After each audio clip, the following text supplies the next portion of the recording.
Welcome back, ladies and gentlemen. I'm Fernando. I'm your host of Sports Time HQ. Joined with me today is my great co-host, Keith. Keith, we got some football of yours tonight. We do. Seahawks and the Giants. I mean, should be a good game. You know who I'm going to be up for, so don't need to go into too The much details Giants, on right? that. Oh, of course, yeah, the Giants. But we had a good weekend of football. Maybe not a good weekend for you, because your Patriots got blown out of the water. But other than that, though, it was actually a pretty good weekend. Yeah, I think due to the Patriots not doing good, Mac Jones, I think it's time to retire Mr. Mac Jones. Get him out of here because he does not need to be a Patriot no more. I've Oh, you're given gonna up on burn his him. jersey? I got to burn his jersey. I could never burn a jersey, but definitely got to get rid of him. He is not the answer. I mean, he just looked horrible, absolutely horrible during the game. And Bailey Zappi came in. He didn't do so bad, but I mean, these Patriots, I'm ready to tank. I'm ready to tank for Caleb. You think Caleb was going to come out if you're going to tank? I mean, he's on about he's only going to pick the team he wants to go to, or a team that probably has a bright future. I definitely don't think the Patriots have a bright future. Yeah, and I don't think Belichick is that type that's going to allow you to tank either. That's the thing. But you'd imagine it has to be Zappi going forward, right? I would think so, but I think it's going to be where they're going to give that option again. They're going to start Mac Jones, see what he can do. If he struggles again, boom, change him and put Zappi back in. Do you think they'll trade for one of these old school quarterbacks and see what happens? I would. Who would you go for? Kirk? Captain Kirk? Ah, my cousin, you knew it. Took the words out of my mouth. I want Kirk Cousins. Kirk Cousins, obviously, like, we know he's not the best answer, but we know he can be an answer. I mean, he can win you games. We know he can win you games. Is he an improvement from Mac Jones? 100%. 100% an improvement from Mac Jones. Another one I'm looking at, maybe Jameis Winston. Wouldn't mind getting him. Mm-hmm. Obviously not the best option, but still, it's a option. But this team, Joshua Dobbs. Just bring Cam back. No. He's worse. He's worse than Mac Attack. No, I would bring Joshua Dobbs over Mac Jones to start right now. Yeah, well, he's looked pretty good, to be fair. That's what I'm saying. Joshua Dobbs is doing so much better. I mean, the question is for me to you, and this will go into our injuries for recapping week 4 is obviously Kenny Pickett. He got hurt. He's going to miss some time with a knee injury. Is he the answer in Pittsburgh? Kenny Pickett, from what I've seen, no, I don't think so. So do you think that the Patriots should trade for Kenny Pickett? But then you just have another, Mac Jones situation on your hand then. Unless you think Belichick can get, more out of Kenny Pickett from what we've seen. And it depends how bad his knee injury is too. Like, that's another thing. Yeah. But I don't know. I don't know whether you'd want to give yourself that headache, to be honest. Because what happens if Mitch Trubisky comes in here and now all of a sudden he's great? Do you just sit Pickett even when is healthy? That's what I'm saying. I think personally Trubisky's a better quarterback. I think Trubisky kind of didn't get his chance that he really wanted. Like, obviously he started for the Bears, and I personally think he didn't do so bad for the Bears. And then he now no longer has a starting job. I mean, if Pickett comes back healthy, then I would trade for Trubisky. I mean, I don't know. Mac is not the answer. Zappi's not the answer. Matt Corral, however you want to say his carousel worth of last name. I mean, they're not the answers for the Patriots. Their Patriots defense is good. Judon got hurt. Christian Gonzalez got hurt. Our number 1 overall first round pick got hurt. I mean, this team is brutal. It's going to be bad, I think, the rest of the way for you guys. Unless you can't even say like your schedule's that easy because your division is that hard as well. And you got to play them all again. So, I mean, yeah, it's not looking good for your boys, I'm afraid, Fernando. Yeah, it's my little rant of the day for the Patriots. I mean, it's a sad day here in New England. Oh well, like to be fair, with all the years of success you had, you deserve a few bad years. So just take it. Yeah, I'll take it. But I think personally, the year that we signed Cam Newton was the worst decision that we made as a franchise. Personally, You think? What about drafting Mac now? Like when you had other options. but here's the thing: if you're looking for Cam and you don't get Cam that year, you could have drafted a quarterback in that draft. I forget which draft that was, but you could have drafted a quarterback. And personally, I think any of those quarterbacks could have been better maybe than Mac. But True. who do we know being a general manager of a team? Well, that's Who it. do And we know? hindsight is great now as well, too. So Yeah.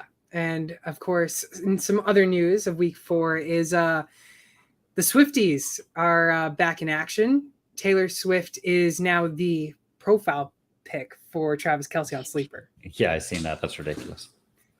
I was like, when I saw that, I was like, I'm sorry, no way are we seeing Taylor Swift on fantasy football.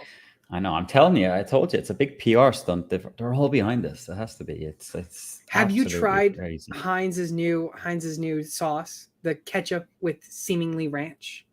No. What is this? Supposedly Taylor Swift had that last week where it was ketchup for chicken tenders, and there was something that was white, whether it was mayo or seemingly ranch, and that's what they named it now. Oh. It's crazy. It's insane. And to be fair, looking at them last night, it was a distraction, the whole Swift thing. I don't think they played very well last night. So, I mean, if that's the way it's going to go the rest of the season, well, then we're going to see the Chiefs lose games, I think. Yeah, and you know who did play well that was personally a shock to me? Who? Zach? Mr. Wilson. Yeah. He did. No interceptions, 2 straight games with no interceptions, got like 19 fantasy points. I mean, he did pretty good. He started slow. I mean, if they had actually scored in that first quarter, I think they would have won the game. And obviously they had some dubious calls made late in the game that influenced the result too. But yeah, he played well. He just needs to be more consistent now. And he used the confidence that he has out of that game. You played well against the champs, and use that going forward, even though they didn't get the result they wanted. Yeah, exactly. It'll be interesting to see what's going to happen with the Jets. Obviously, it looks like they're going to stick with Zach Wilson, but the Chiefs do need to figure something out if Swifties is going to be the problem to them losing, because they really could have lost last night. Yeah, I mean, probably against a better team offensively anyways, they would have lost. Yeah, 100%. And then, of course, this week we had a lot of injuries for fantasy purposes. Obviously, there wasn't not too many injuries, but there was some big names that had injuries. And one of them, obviously, we already mentioned Kenny Pickett. This one, T. Higgins, he has a fractured rib. He's day to day. They want to try and get him back to practice and back to playing. I'm sure they're going to try and bring back T. Higgins as soon as possible. I mean, the Bengals are in shambles. Yeah. Sorry, Keith. I know. They're struggling. Well, it's fine. It's the missus. It's fine. She's not happy, but I mean, for me, it's like in a couple of weeks, I won't care. we're playing them. So, but yeah, look, they're not great now. I don't know what's going on with that offense. I mean, from what I've seen, Joe didn't look himself. The offensive line looked terrible. Then T. Higgins getting banged up is not going to help anything. Then you had Jamar Chase coming out afterwards saying that he's always open.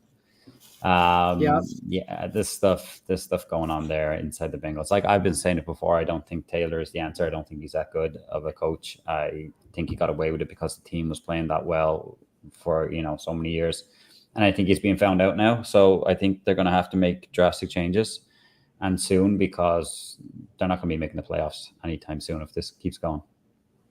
Yeah, I was just going to say, I think it's time to hit the panic button for sure for the Bengals. I mean, you look at the team now, 1-3. Hey, guess what? You should listen to Jamar Chase. He's the new doctor in town because he said to bench Joe Burrow, and you could have probably had a better record, to be honest, if Joe Burrow didn't play. You could have, or the same. You know what I mean? You'd have, or maybe he misses the first 2 and then he's back 100%. week 3, and then you're 2-2 or whatever, that way. Exactly. But yeah, I mean, there was totally poor decision making by management there, because we knew from the start that he wasn't 100%, and he knows himself, because every week is the question, and it's like, oh, I'm getting better. But it was like, you should be just sitting and not playing. So yeah. they've kind of messed this up themselves. And sitting at 1-3 now, do you bench him? Do you bench him now to finally get him healthy? I mean, the season looks to be lost. Maybe. Do you just bench him now? Just get the recovery that you want, the clean recovery? I mean, I think it's too late, unless he's actually like can't go out there where it's like, you've got the cards this week out there, winnable game, you would imagine, on paper. The cards are playing for both decent. The Cardinals and Bengals. Yeah, but you'd imagine that if the Bengals can put their the right foot forward, they'll win. But if not, then I think then it's going to be like a situation like Hughes. It's going to be a lost season. Then you will like wrap him up and just bench him and just keep him there, because it's not going anywhere. Mm-hmm. You know what I mean? And obviously you and the missus will not be excited for that if he does end up being benched moving forward. No, will not be. He needs to just make it to week 6. Play week 6, so we just get to see him, and then after that they can do whatever they want. But hopefully the Seahawks win that week. We will have to see. But some more injuries that came around is Buccaneers Mike Evans. He's got a hamstring injury day-to-day. It's thought to be minor, so no big deal on Mike Evans. He should be back in the upcoming week. Obviously, Chris Godwin had himself a good day, but Evans, I wouldn't be too worried in fantasy. But as for Javonte Williams, he had a hip flexor injury. He's day-to-day, thought to be minor, but we know Williams has had injuries in the past. Keith will talk about running back that you should possibly go pick up in place for Williams. And then another one that is a little concerning, but it'll just be something to monitor, is Devontae Adams. Obviously, he had a shoulder injury. He's day-to-day right now. He did return to the game towards the end of that game last night, but he said during post-game that he is definitely not feeling well from that shoulder injury. I mean, I'd be shocked if any of these players end up not playing this upcoming week. The only person I would think of that could not be playing is Javonte Williams. Yeah, they said he had a hip flexor and that he's not going to miss a lot of time, but because of his kind of injury history, I'd imagine he'd sit at least this week. Devontae Adams looked bad when I seen it. I didn't think he'd be coming back on, and then he did. Then they almost had almost had to fight back the Raiders, and then they blew it right at the end with the interception. So it kind of was all for nothing, because when he went out of the game, they were already getting kind of blown out of the water, and then all of a sudden, they had a fight back. So they probably, hindsight again, they were better off not putting him back in the game, let him recover. So you never know this week. If he's not feeling too good, they might sit him a week and just get him all right. We do have buys this week. I'm not sure if he's one of the teams on buy, but that might help a few guys get back healthy. Yeah, of course. One of the teams that I know for a fact is on a bye week is the Chargers. Some other ones is going to be the Seahawks, the Buccaneers, and the Browns. So, of course, Mike Evans, he's going to get an extra week of rest. We know Austin Eckler. I mentioned how he probably would not be playing this week. He didn't. He gets the rest for the Chargers next week. Week 6, I would be shocked if he's not back. And then, of course, the Seahawks need a break after they lose tonight against the Giants. They will. And then the Browns, of course, they need a very much needed break after losing to the Ravens. Yeah, but they should get Watson back. Yeah, but they should get Deshaun Watson back. He was a late scratch. Yeah, very late scratch. I mean, it was a shocking one for me. I just saw the news and I was like, Watson not playing. Crazy. But, yeah, I think he did a pregame test or something and it didn't go well. Yeah. Yeah, he tried to pull it through, but he wasn't feeling right with his shoulder, so he ended up sitting out. Someone else that's most likely sitting out is tonight, Saquon Barkley. He's doubtful. He's been inactive since week 2. Of course, he played week 2, got hurt with that ankle sprain. And then Keith, if I'm correct, I did not see any concussions this week. No. For fantasy players. Yeah, I didn't see any news, which was strange because we had so many, through the first few weeks, and then not for fantasy players. I've seen a few linemen, by the spotters be taken out of the game and be checked, but I've seen no real names for fantasy, which is a good thing. It's always a good thing, and good thing to see concussions are down, because obviously we want less concussions in the NFL. Yeah, exactly. But a lot of 4:00 games had a lot of fights. I will say. I don't know if you watched the 4:00 games, but every game had a fight. Yeah, it was good. It was getting edgy at times in a lot of games. And one stage I was watching Red Zone, there was fights in multiple games, and they had them all on the screen. It was fun. Yeah, gotta love Scott Hansen putting up with all those fights. But yeah, that's kind of the recap of week 4. It wasn't really much to talk about, but there was one team that did drop that is no longer undefeated, which will go into our next segment of undefeated teams. Who's left? There's not that many teams that are left, and all 3 teams that came into this week could have easily no longer been undefeated. Dolphins are one of them who are no longer undefeated. They lost to the Bills, which came a little bit of a shock to me, especially the final score of things. I mean, putting up 70 points, then only putting up 20 the next week, and getting beat by 28 points after that. I mean, I don't know, but Dolphins, are they still a Super Bowl contender, Keith? Are you concerned with the Dolphins? I think offensively, yes, but on the defense, that was their issue for me coming into the season.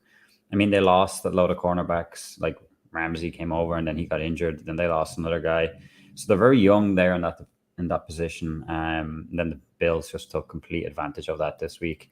But the Bills' defense looks legit for the first time in years. They look pretty good on both sides of the ball. And then they got an injury, of course. But still, I think they still look stronger than previous years, where I've always been saying, like, until they can stop the run, they're not going to win a Super Bowl. This year, I think so far, through 4 weeks, they have a chance at that. Miami will be a team that if they don't sort it out on defense, they will have to outscore teams. They'll have to blow them out of the water so they can't come back, like, kind of what we've seen last week from them. But yeah, the scoreline was definitely surprising. I thought they definitely put out more points on the board and kind of try and keep it closer. But they couldn't cover Diggs. He just ran away with it, and that was kind of the end of that. Yeah, and of course, Tre'Davious White, he's feared to have torn his Achilles, which is unfortunate for the Bills' defense. Of course, White has dealt with injuries in the past, and hopefully he has a clean recovery and can get back on the field as quickly as possible to help his Bills. And he might be able to come back for the playoffs as well, depending on how quick his recovery is. But for the Dolphins, I think we can be safe to say that the Dolphins are better without Jalen Waddle. Yeah, it seems to be, right? I mean, it makes no sense. But I suppose Akan or Devin, whatever they call him, HN or whatever, he showed up again. I had a good week, so I'm guessing we'll be seeing a lot more of him going forward. Which was good to see that he put back-to-back games of good solid numbers. So yeah, I mean, for fantasy, that's good. He wasn't rostered in a lot of leagues last week. I'm sure it's gone up a lot this week. Oh yeah, for sure. And of course, the last 2 teams that are officially undefeated, the Eagles are one of them. Eagles, they almost lost. It was a scary sight in Philadelphia. They almost lost to Washington. Final score 34-31. And then at one point, San Francisco, the other team, they were close with Arizona at one point, and then like Christian McCaffrey it was Christian McCaffrey day for him. I mean, it was just if you face him in fantasy, you lost. You just lost. Oh, definitely. It was the CMC show over there. I mean, over 100 yards and 3 touchdowns. He was just nuts. And like that was Ayuk had a decent game, but sure, Debo didn't even see one target. It was all just CMC, and that shows you how good they are. That they don't even, their best probably wide receiver on paper, anyways, didn't get a look in all game. Sure, they didn't need him really in the end. So they're looking very strong at the moment. The Eagles, I wasn't expecting this game to be as close as it was. The Commanders put up a really good fight. Sam Howell looked a lot better, which hopefully we'll talk about later on. But the Eagles, okay, they still scored 34 points, but they're not on the same page like they were last year. They just haven't got into that same rhythm yet, which is impressive that they're 4-0 and they're not as good, say, as what they were last year. So there's more to come from them. But right now, I think 49ers look the best team. But the 49ers have done this in the past where they look really good. And then when it comes to the playoffs, I don't know whether they just get too many injuries or they just get tired. They just can't get across that finish line and win the Super Bowl. I mean, they've made it to the NFC Championship almost every year in the past couple of years and just can't get that last game. That's it. I mean, there's always someone that peaks at the right time and beats them, or they get so many injuries that it kills them. Yeah, and looking into the Eagles' remaining schedule. So based on the preseason spreadsheet, they had, I think, three games remaining in the season that was against them. It was against the spread. The Jets were one of them, which obviously will no longer be one because Rodgers is down. The other one is the Chiefs. They had a 3.5 spread going into the season. And then the other one was Dallas, which was 1.5. Now, I want to ask you, kind of going through the Eagles' remaining schedule. They face the Rams next week. Is that a win or a loss? I think they'll beat the Rams. Jets. Beat the Jets. Miami. Tough, but they'll beat Miami. Washington. Again, in Washington, that could be the one they slip up. Okay. Hosting Dallas before their bye week. I'd say they'll beat them. That's going to be a good game. And then after their bye week, they have a line of tough teams. Kansas City, Buffalo, San Francisco, then at Dallas, then at Seattle, and they cap off the last 3 games, New York, Arizona, and then New York again. They could easily lose half of them. Yeah, easily. I mean, and now you look at yeah, and I completely agree with you on the games that you were agreeing with for winning. I do think that they could slip up against Washington since they will be in Washington, but I think they might still be able to come up with the win in that game. Now, as for San Francisco, they came into the season only 1 game against them in the spread, and that was against Philadelphia in Week 13. Keith, I'll go through some games. They face Dallas next week. What's your thoughts? Oh, they'll beat Dallas. Cleveland. Yep, they'll win. Minnesota. Yep, they'll beat them. Cincinnati. Right now, definitely they'll beat them. Then they go into their bye week. Their remaining schedule, still not as hard as Philadelphia. Jacksonville, which could go either way. Yeah. Tampa Bay, who doesn't look too bad, but not obviously as tough. Yeah. Seattle, I'll give you as a good one. Yeah, because it's a division game. That's the only way I would say maybe us, but they should beat us. Sorry, go ahead. That's the thing. It's at Seattle too, the first game, okay. And then you travel to Philly, then you host Seattle again, and the remaining schedule: Arizona, Baltimore, Washington, and Los Angeles Rams. This team could go undefeated. They could, but there's some tricky ones in there. Like if Baltimore have got all their injuries back, they're going to be still good. Then who knows about the Rams when it gets that late? You know what I mean? We don't really know what they're actually like. Are they that good? Are they bad? So yeah, they definitely don't have it as tough as the Eagles, but there's still some tricky ones in there. Yeah, I mean, realistically, which team do you think can go undefeated the longest? Oh, I think the 49ers, definitely. I think some of the fixtures there, even before their bye, fall into their lap easy. But it all depends. This team always suffers injuries at crucial positions. So, I mean, I'm not hoping it happens, but like just touch wood, it doesn't, because right now that's the only thing I can see that would blow up their season. If Debo, Ayuk, Kittle, and McCaffrey, and obviously Purdy, they all can stay healthy, this team wins the Super Bowl. It showed on paper. Yeah, definitely. I agree. I mean, McCaffrey had 4 touchdowns. You take those touchdowns away against the Cardinals, they lose. Oh, yeah. I mean, the game was scripted in that manner, I think, because Debo had whatever sore ribs. So it's just like he'll block and do all the stuff, and maybe a little, jet sweep, but don't get him the ball. And then you just had Ayuk for when you needed to throw, but it was the McCaffrey show. It was very good. Yeah. So we'll see. We'll see what happens in the remaining weeks. But only 2 undefeated teams this season are left. Obviously, all the teams that face them are trying to give that loss so they don't try and go 16, 17-0 now.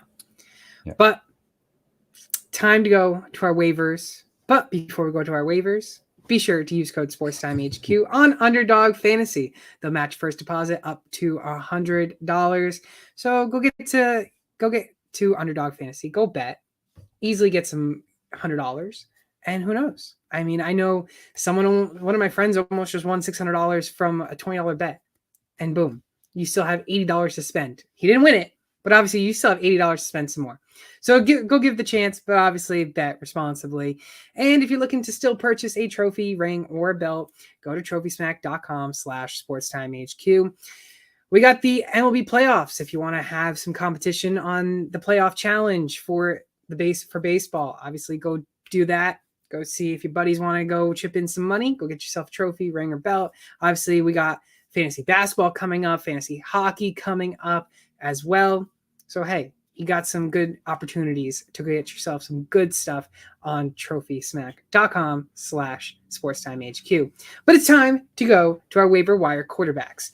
And Keith, I am going to start with you. Who are we howling to go get in the waivers? Sam Howell. I think maybe do we have him week 1, but we haven't had him since. We haven't had him since because he hasn't looked too good. But this week, he was very good. He threw for 290 yards, 1 touchdown, 0 interceptions, which was good to see. And he also had a bit of rushing, had 40 yards on 6 attempts. I mean, he's not known for that, but that's pretty good. I mean, a lot of running backs that wouldn't have got that in the league. Oh, just over 19 fantasy points. But he had a good day.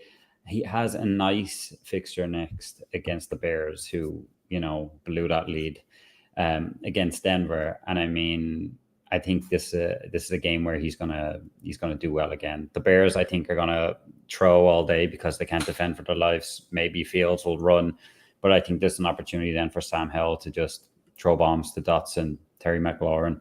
And I think he'll at least repeat what he did this week. I mean, if he can put up 19 fantasy points against a really good Eagles team, he should be able to get, more than that, or at least what he did against a bad Bears team. Yeah, and of course, next week is probably one of his easiest matchups with the Bears. He should easily cap 19 points that he just did this week.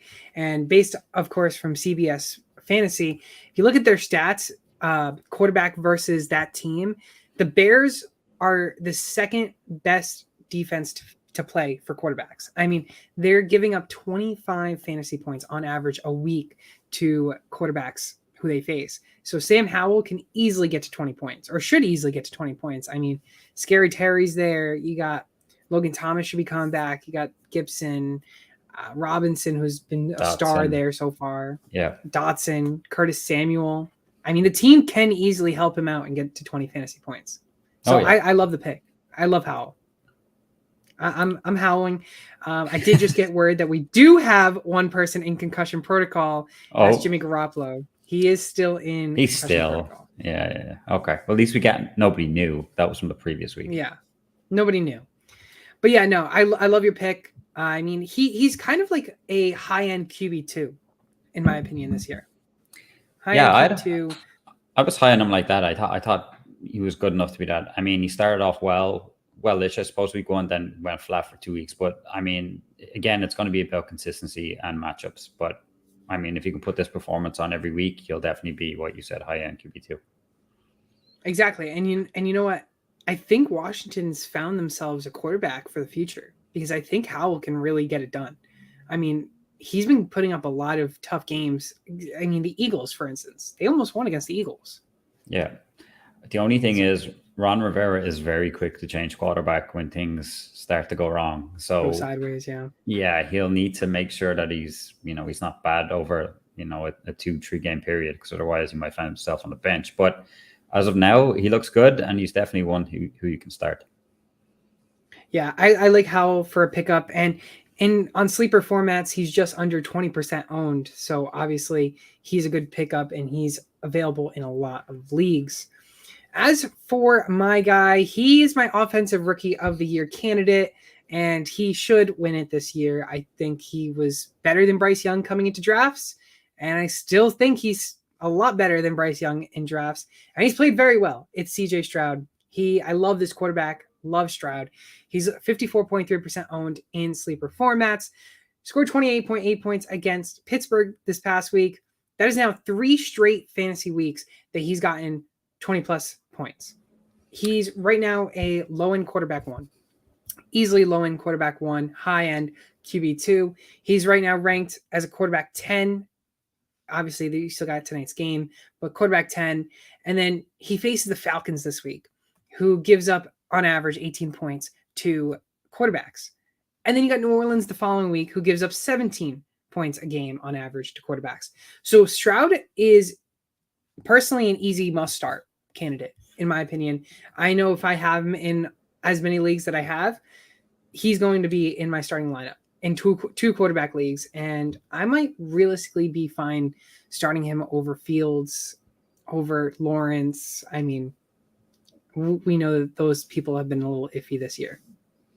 Yeah, he's brought some great consistency so far. I mean, everybody was kind of looking at Anthony Richardson being, whatever, rookie of the year, offensive rookie of the year, but CJ Stroud's leading the way right now. I mean, the only thing is he hasn't had an interception, and like his kind of touchdown ratio, that's going to fall down a bit, but that's okay. That's going to be expected.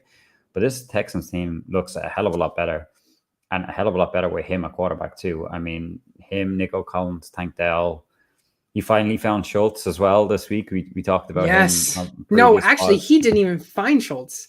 I think Singletary found Schultz. Oh, he did. They handed it off, and Singletary found it. Yeah, you're right. Yeah. So at least he was fantasy relevant since he was good in Dallas. But I mean, Stroud, I think he's the number one pickup over Sam Howell. Definitely. I'm a big CJ Stroud fan. Have him in a lot of leagues. Most of them are either 2 QBs or super flex. So he's playing every week. So yeah, I think he's definitely the pickup. And am I right in saying he's like very low percentage owned, like under 30, or is that different platform? Maybe I seen maybe different. He's about 50%, 54.3% on sleeper formats, but obviously it ranges on ESPN and Yahoo and My Fantasy League. Oh yeah, but still, like even in one quarterback leagues, I think right now he's safe to play him. Yeah, I mean, I know, for instance, I should have started him and the running back that I'll be talking about as well in my undefeated league, because I lost to Karina this past week. And for anyone who doesn't know Karina, she is my social media manager, but for Sports Time HQ. But yeah, I lost to her. She sent me a lot of texts last night saying, how does it feel to take an L and lose to Christian McCaffrey and all that? And I didn't start Stroud, and I didn't start my running back, who I'll be talking about in moments. But yeah, I paid the price. I still have a chance to win.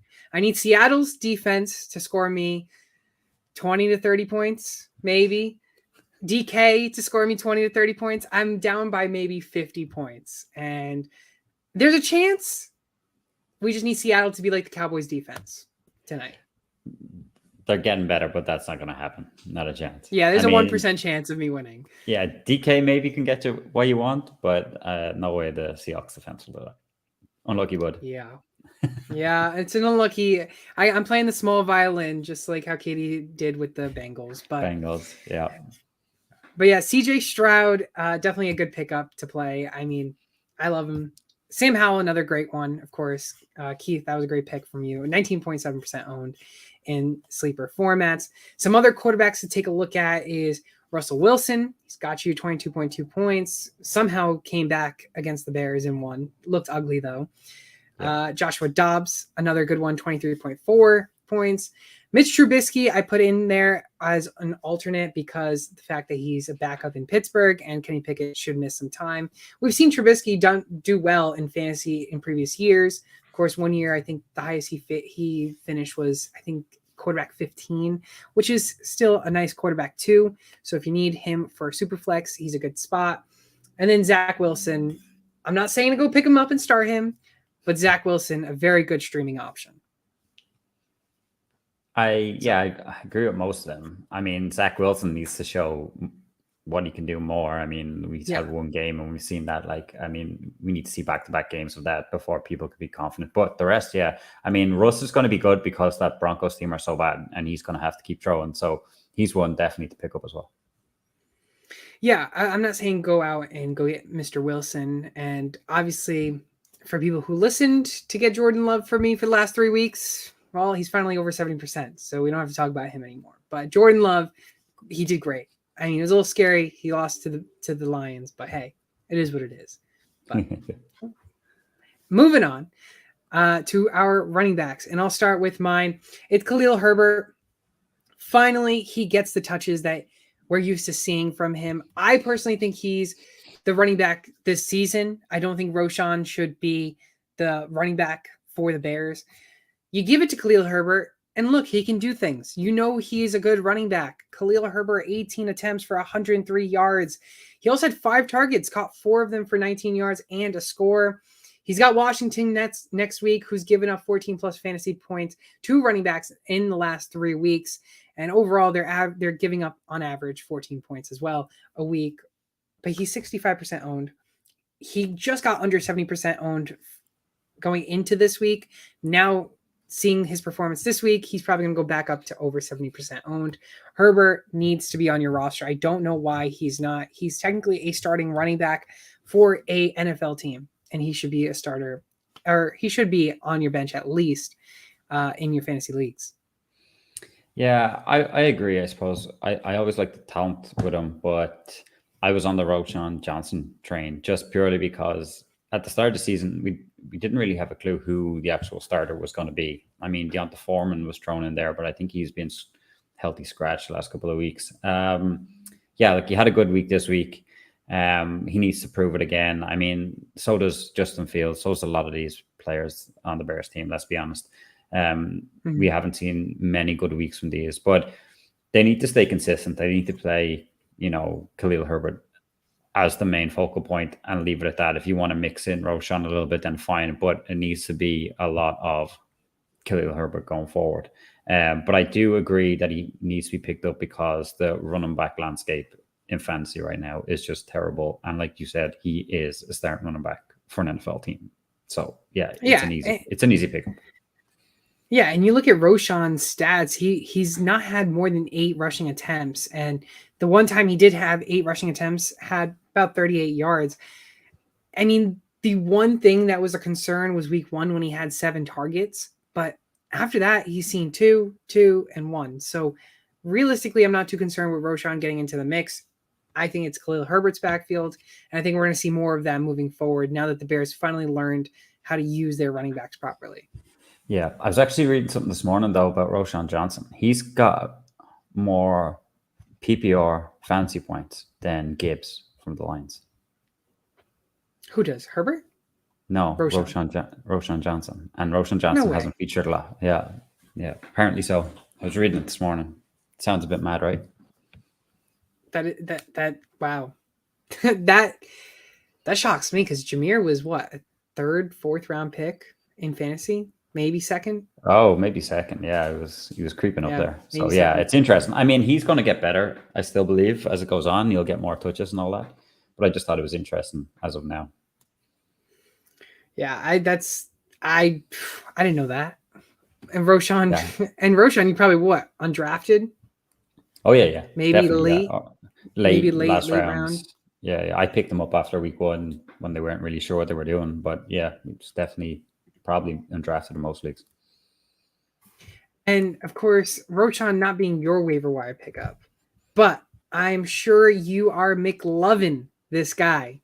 Who is your McLovin running back?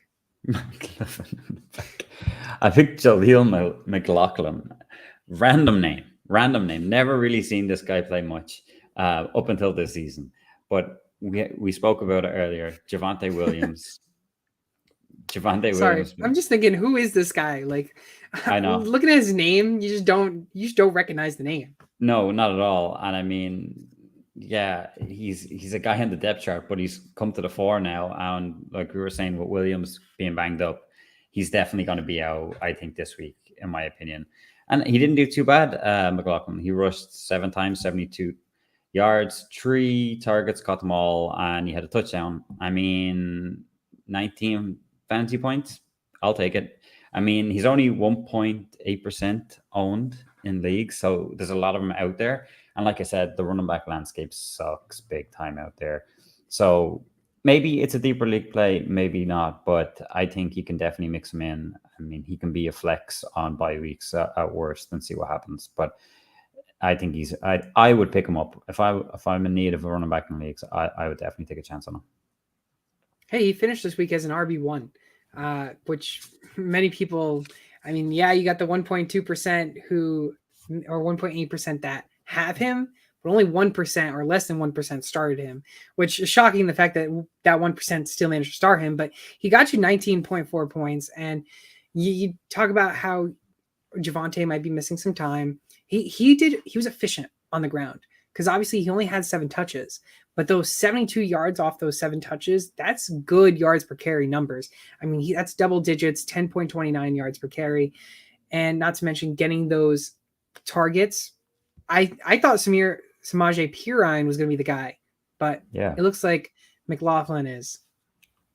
Yeah, that's the way it seems to be. Or someone's going to come to the fore big time, though, because they're kind of mixing them all in. You know, you'd imagine Williams is going to be the main guy, but if he keeps getting banged up like this, someone's going to take over. And if he keeps up with the efficiency, they'll just hand the ball over to him.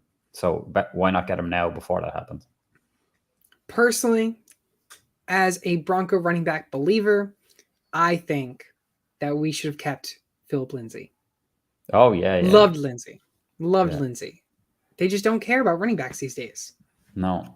And he did nothing wrong. He had back-to-back 1,000-yard seasons and just got rid of him. I mean, that was just crazy. Him and Royce Freeman were a good duo. Obviously, Royce didn't really score many fantasy points, but Lindsay did good. And when Lindsay missed time, Royce was there to pick up his slack. So I was shocked when they got rid of that. And look at them now. Personally, I think Lindsay and Royce Freeman are still a better duo than these guys. But who do we know again as being a general manager? Exactly, but it's all about the position, and they don't want to pay them and all that. Like they probably would have had to give, Lindsay a significant bump in cash, and the running backs just don't get that money. I think it's going to come. They're going to have to do something to make the running backs worth it, and I don't know what they're going to do, but they need to figure something out because these running backs, it's just all over the place. And that's maybe why we're seeing this trend this year with running backs being so hard to find because no one wants to pay them. So they're all mixing around, going left and right to different teams. I mean, now we got a guy named McLaughlin talking about in fantasy who we never thought in a million years would be talking about someone named Jaleel McLaughlin. That's it. And like, if you think about it, if you're coming out of college and, you're a running back that just catches lots of passes, not really a bruiser that's going to go up the middle, why wouldn't you not just go be a receiver? Exactly. You could get more money out of it at the end of the day, and you'll probably still be good. Like I think that's what's going to happen with a lot of players because they're just trying to. The NFL looks like they're just trying to get rid of the position, and I mean it's crazy. Yeah, it'll be unfortunate for running backs coming in from college, but yeah, that's exactly your point. Change them to a wide receiver, boom, you make more money and you have a better career, and they won't put you on a leash and cut that leash real quick. So. Exactly. But Khalil Herbert and Jaleel McLaughlin are who we are McLoving this week for running backs. And some other running backs that I want to mention who still are not the greatest pickups, but good stream options. Jaylen Warren had himself another good week, 11.5 points, 61.3% owned. He's a good one. Najee did score more points than him. Not by much, by 0.3. But just keep an eye out on Warren. Warren's still up there in the mix. Gus Edwards, it looks like he's the lead back right now in Baltimore, but obviously it looks like it's a little bit of a committee, so watch out for Melvin Gordon as well. Edwards, he scored 6.9 points, 62.3% owned. Chuba Hubbard, 7.3 points. Sanders is dealing with a little injury. Just monitor Miles Sanders on that injury. Chuba's only 31.5% owned. We know Hubbard can score fantasy points, so if Sanders has to miss time, take a look at Chuba, because Chuba could get you some points. And then lastly, Ronnie Rivers. Who is Mr. Ronnie? He's flown on a river right now in Los Angeles. He is a good handcuff, and he's scored 7.7 fantasy points, 1.1% owned. Kyron Williams has done well this season, and I think he's taken the league by storm. But if Williams, God forbid, gets hurt, Ronnie's the next man up, and I think Ronnie can produce as well.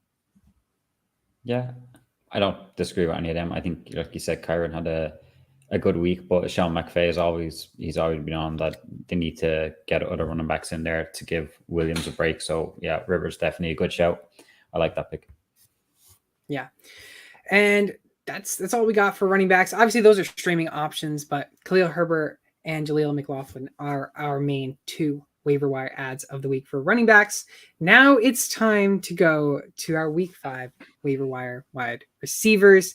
Keith, let's talk about Puka Nacua, who's going to be possibly another contender for offensive rookie of the year. 10 targets, 9 receptions, 163 yards, 1 touchdown. Not to mention he had the game-winning touchdown for the Rams. And yeah, I think he is another one that could be offensive rookie of the year. I mean, he's taking the league by storm, Keith. We're going to talk about him every week. Are we just talking about him, or is he under 70%? No, I wish he was under 70%. He's the wide receiver 4 right now, 93% owned, unfortunately, but only 86% started, which whoever's not starting him and you have him in your lineup, what is your problem? I mean, wide receiver 2. Yeah, he's not even a flex. It's wide receiver 2, and you put him in there and you leave him there until we know more about Cooper Kupp. But like the guy's putting up serious numbers. I mean, it's just, I mean, he's on pace to get to almost 2,000 yards. It's crazy. He's on pace. Obviously, when Cooper comes back, it'll be a different story. But I think he's better than Kupp. I think he's better than Kupp. Oh, that's a big shout. He hasn't put up. He only has 1 touchdown. I mean, he needs to. That goes to show you he's not touchdown dependent receiver. He's not, but if he comes back and he doesn't slot into the same role because of Cooper Kupp, then you're going to need some touchdowns, because then he'll just slot into that, we talked about it before, the Jacoby Myers, that type of role where you're just getting 10 to 12. But right now, yeah, you play him every week because he's all over the place. I don't even know where he starts. He lines up outside, inside, everywhere. They find him and he gets the ball and he just does his thing. Super consistent so far. I mean, yeah, he's got to be up there for offensive rookie of the year as well. Yeah, it's just, he's unstoppable. And Cooper Kupp, he's set to begin practicing next week, or this upcoming week anyways, but people don't expect him to be playing in week 5 as well. I'd expect him to be out again. Might see Kupp come in week 6 or 7, depending, and then see what happens after that. But hey, Puka Nacua, he is great, and I love saying his name. So every week we're just going to have the Puka Nacua segment. Yeah, the Puka Nacua segment. But going into our actual waiver wire wide receiver ads of the week, let's talk about your guy, because your guy's an interesting ad that many people might be forgetting about. Yeah, so it's Jameson Williams. He's coming back this week off suspension after new rules came in that cut his suspension short. So joining back another high-powered offense, another good weapon. My big thing is pick him up now before you just go and say, oh, we'll watch and see what he does. And all of a sudden he goes off, and then there's a big fight. And that's it. There's a big fight on the waiver wires, and then you don't get him. If you get him now, I think he's only 53% owned. So, I mean, there's a lot of shares. He's available in nearly half leagues. There's a lot of shares going. I'd get him now, put him on the bench, see what he does. If he plays well, then you start him the next week. I mean, this guy was a top pick when the Lions went out and got him. So, he is a talented receiver. Yeah, I like Jameson Williams. And we know that Jared Goff, I feel like he's got Amon-Ra, but Jameson Williams can take Goff to that next level. And having Amon-Ra on one side, Jameson Williams on the other, I mean, this team's going to look electric. Oh, it is big time. I mean, it's going to be unfortunate for one of who is a Khalil Raymond or Reynolds, who have been pretty good for them now, but I'd say too bad. One of them is not going to be playing. But yeah, I mean, I think this just adds to a great high-powered offense, and it's great news for the Lions that he's back next week. Great for Goff, gives him another weapon. So now Goff has really no excuses going forward. Yeah, reducing the 6-game suspension to 4 is pretty incredible for Jameson Williams and his Lions, because the Lions look good this year. And personally, I think they're favored to win the division right now, and I would favor them to win the division. Oh yeah, yeah. They were my pick going into this before, but even more so now. Yeah, they shocked me personally. But my guy is another NFC North player, and he is not on the Lions. He is actually on the Packers, who just faced the Lions. How ironic. But it's Romeo Doubs. It's not Christian Watson. But here's what's concerning is Christian Watson. I mean, here's what's not concerning. That's the key words I was looking for. But Christian Watson comes back, and you think Romeo Doubs is going to have less action. Wrong. He ended up having more action. He had 13 targets, 9 receptions, 95 yards. He's 60.6% owned. He finished the day 18.5 points.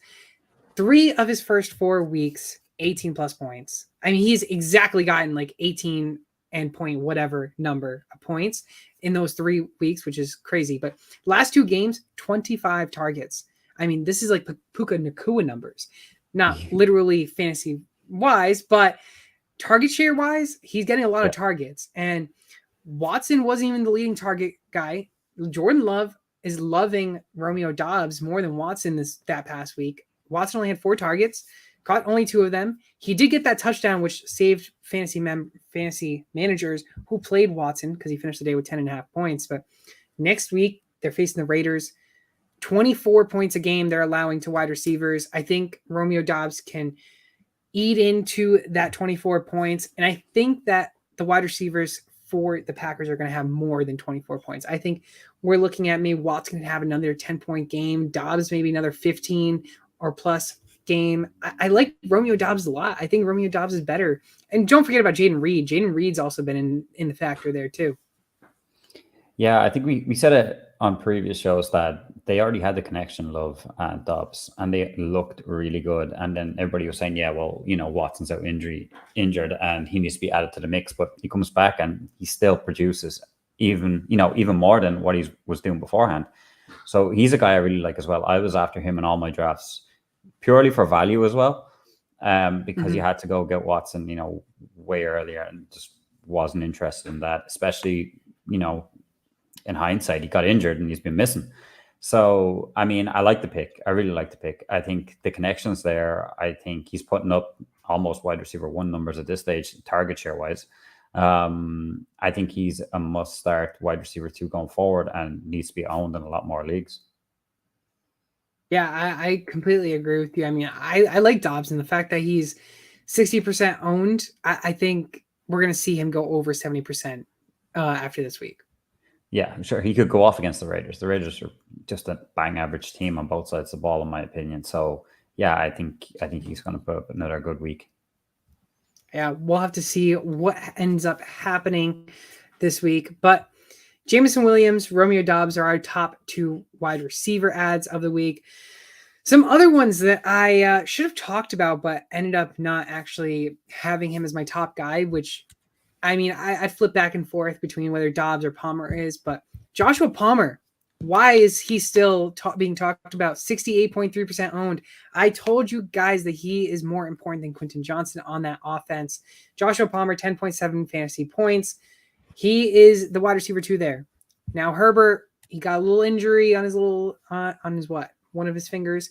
Yeah, he broke his finger on his non-thrown hand though. Yeah, just watch out for that. Obviously, he's going to be more cautious with getting hits and everything from the defenders in upcoming weeks. So just keep an eye on that. But it is his non-throwing hand, so he can still air the ball out. And some other ones, Curtis Samuel. I mean, he had 18.2 fantasy points, 13.1% owned. Tyler Boyd, I mentioned because he didn't have a good week, 6.6 points. But if T. Higgins has to miss time, watch out for that. And not to mention, if the Bengals end up being eliminated from the playoffs, or they're not looking to go into the playoffs if they lose again, just watch out for T. Higgins, because I wonder if T. Higgins is going to get traded. I don't know if Katie wants to hear that, but T. Higgins could get traded depending on how they do in the upcoming weeks.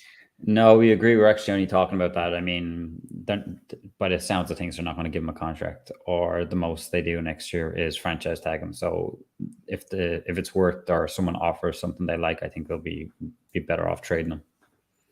Yeah, exactly. And another guy who's a rookie, Michael Wilson, 26.6 fantasy points. Probably one of the biggest shocks. I think you agree with that, Keith. Only 5.2% owned. Definitely. Yeah, so, he had a great week. Yeah, it'll be interesting. He did better than Rondale Moore. Rondale Moore, a big bust for wide receivers. But he's still young, so he's still got potential. But who knows? But we'll have to see, I guess. But those are wide receivers to go check out. Dobbs and, of course, Williams are top two. Now it's time to go to tight ends. And Keith, I think we had a little bit of a better week for tight ends, I think, personally. Definitely. Last week we were finding it hard to pick guys off. Yeah, it was brutal. And that's the nature of the position. It's going to be up and down like this all season, and we're going to be kind of scratching our heads some weeks, and then other weeks we'll find them. But, you know, I got Cole Kmet this week. You see 9 targets, and that's the one thing with Kmet. Even if his fantasy numbers haven't been brilliant, he's seeing a lot of targets, which is always good. 7 receptions, 85 yards, 2 touchdowns. Big fantasy week with 27 points. Plays Washington again. I mean, they're not the easiest to score against in the tight end position, but still, you'd imagine Justin Fields is going to build off that performance. I mean, I get they lost, but he looked way better than he had done in previous weeks, and he was way better for fantasy. So I'd expect Cole Kmet to still see, you know, at least 5-6 targets, and hopefully get somewhere between 12 and 15 points again. And I like this pick for Kmet because I've always been a big believer in Kmet. Obviously, he didn't really show too much of an improvement with Fields and all of that commotion when Jimmy Graham left, but it looks like he's starting to get some potential. Of course, he's had those targets. 3 of the 4 weeks that we've had so far, he's gotten 6+ targets, and that's what we want to look for, the 6+ targets. The touchdowns, can he get targets and receptions without those touchdowns? We'll have to see. But yeah, I'm liking Kmet. I think he's a great ad. I think he was a top tight end this week? Yeah, he was. He was number 1. Yep. Yeah, so I like Kmet. It's just more the concern of the Bears offense in general. Oh yeah, the concern is the offense and Justin Fields. Like, he needs to play more consistent. He needs to have a lot more of what we've seen last week. And I know that was probably an easier game in terms of the Broncos aren't the best team. But then again, this Washington team, I mean, like we said, they're better. They gave the Eagles a scare, but they're not going to be winning the Super Bowl. So, you know, Justin Fields needs to come out and perform like he did last week. Yeah, and I mean, hopefully Cole Kmet can be a tight end league winner moving forward, if we can see, or he just might give you some coal in your Christmas stockings, depending. Well played. But yeah, of course. And but lastly, for my tight end, it's someone that I talked about last week who personally did better than George Kittle this week, and that's Jake Ferguson. Ferguson has had some great weeks in these first 4 weeks. 49.4% owned. I expect that to keep going up. He had a 16% increase in his percentage owned from the week before. Of course, he faced New England, which is a tough defense. So I was personally thinking he wasn't going to get double digits. I knew he was going to get around like 9-ish because that's kind of been his base, but he ended up getting 14.7 points. It was a magical 7s day for him. 7 targets, 7 receptions, 77 yards. That is now 3 straight weeks for 9+ fantasy points. 7 targets in his first 3 of his first 4 games. Again, he's got a tough week this week against the San Francisco 49ers defense, which is concerning, but they did just give up 12.8 points to Arizona's tight ends. So that is something that could be a good positive going into the week if you're still looking for tight ends. Ferguson's been the consistent tight end for targets. I mean, I'm personally willing to start him. I think I'm starting him over Hunter Henry right now, even though Hunter Henry just did good. I mean, these tight ends, you can't go wrong. If they get 9+ points, it's a win. You take that position as a win for the week. Yeah, I like Ferguson. The one thing we know about Dak is that he likes to throw to the tight end position. I mean, we've seen it in previous years with Dalton Schultz. Exactly. I mean, he made him a name, you know, the last couple of years, and very fantasy relevant. And I think it's going to be the same for Ferguson. So yeah, I like the pick. He was a guy I was picking up late. If I wasn't getting Dulcich, I was trying to get Ferguson, and I just leave him in there, and I'm happy just to play him. I don't think he'll bust too bad on his down weeks, and then I think he has the potential to score, what he did, up to about 15 points on good weeks. Another high-powered offense, so he's going to be a target in the red zone for these guys. So yeah, I really like the pick. Yeah, I think these two players you can't really go wrong with. Some other tight ends, Hunter Henry. He actually fell under 70%. Of course. Oh, did he? Yeah. Yeah, he did. He fell under 70%. I was shocked when I saw that. 67.9% owned in sleeper formats, 9.1 fantasy points. So just keep an eye out because he is a tight end 6 right now. He's listed currently as tight end 6. You got to watch that one if Mac does get benched, though. I mean, he's probably relying on Mac more than Zappi for the targets. That's the only thing I would say. Yeah, and that's the main thing. If Mac starts, I think I'm fine with Henry, but the issue is, does he get benched during the game? When does he get benched? So, but Henry still had a decent day for tight ends. That was probably the worst one, though, out of the 4 I'm going to list. But another one, Zach Ertz, who I mentioned previously as my tight end, 35.6% owned. He had 11.3 fantasy points. Zach Ertz has been doing good this year with Joshua Dobbs, and I think if Dobbs stays at quarterback, I think Ertz is another great tight end to have on your roster. Tyler Higbee had a decent week, 11.4 points, 60% owned. And now bringing back his name for the second straight week in the alternative waiver wire ad options, Mr. Jonnu Smith. Arthur Smith does not like using Kyle Pitts. No, that was the name I was going to bring up if you hadn't got it there. He was the one I thought as well. 1.3% owned. Jonnu had 15.5 points. Kyle Pitts, how many points did he have? Do we know how many points he had? I think he had 4.1 or so points. I mean, Pitts does not belong there. He belongs somewhere else, and it is not in Atlanta. Pitts only had 4 targets.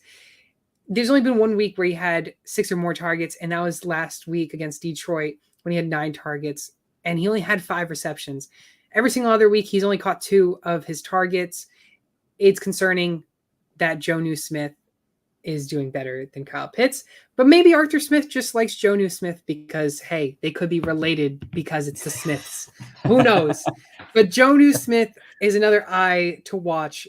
I mean, another double-digit fantasy week for him. I think I'm starting to like Jonnu over Kyle right now. Oh, definitely. I mean, we've seen in the past what Jonnu can do. So yeah, I'd be taking him off the waivers too if you're stuck for a tight end. Yeah, but of course, if you're in a league and you have Travis Kelce or Mark Andrews, please do not have a backup tight end on your bench. Go get yourself a wide receiver or a running back. And if you really need a tight end to take care of that bye week, go get it that 1 week that you need it. There's so many streaming options for tight ends. You don't need to pick up Jake Ferguson right now if you don't need to. You don't need to pick up Cole Kmet right now. Just a stream option, unless you are in desperate need of a tight end. But if you have Kyle Pitts, then go for it. Go for Cole Kmet and Jake Ferguson. Take anyone. You need a guy. Go take Jonnu. I think Kyle. I think Kyle Pitts is droppable in fantasy. Personally, I think. Yeah. I don't think you're probably going to drop him because of the name, but that just means that because his name has got so much value, go trade Kyle Pitts away. Go get yourself someone else. I think I'd be, if I had him in Dynasty, I'd be shopping him just to see what I get back. And because I don't really know, I can't even gauge what his trade value would be right now. I'd shop him and see what I could get. And if I'm not happy, then I'll hold and see if he has a big week and then shop again. But that's where I am with him. He's definitely not starting in my team. Yeah, he's not starting on my team either. That's for sure. But Jake Ferguson, Cole Kmet, our 2 top waiver wire tight ends of the week. Now it's time to go to Monday Night Football predictions. And of course, Keith loves to see his record on the board. 4-1 to my 2-3. 2-3, of course. I've not been doing good. I really thought the Rams were going to beat the Bengals. They should have. What happened? I don't know. But we got Seattle and New York battling it out this week. Keith, I'll start with you. Going with Giants, right? Of course. I think it'll be a good game. I think it'll be a high-scoring game. I would think Daniel Jones I think it's going to be high-scoring. I think the Daniel Jones will turn up. We know what, I think, my personal opinion, I think we know what we're going to get from Seattle. High running game. Gino will then slice and dice when he needs to. He will. It's all about what it's all about what Daniel Jones is going to do, because he has no Saquon and, Matt Breida, how much does he get used? So it's going to be a Seattle win, 34-27. Wow, it's going to be that high scoring, you think?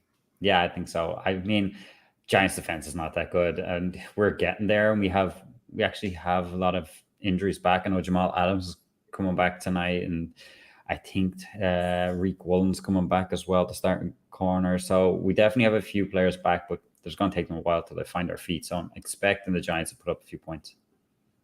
All right, 34-27, the final for you. I am going with New York Giants. No, I'm not. I can't go against them. Sorry, can't go against them. I'm going with the Seahawks, 23-20.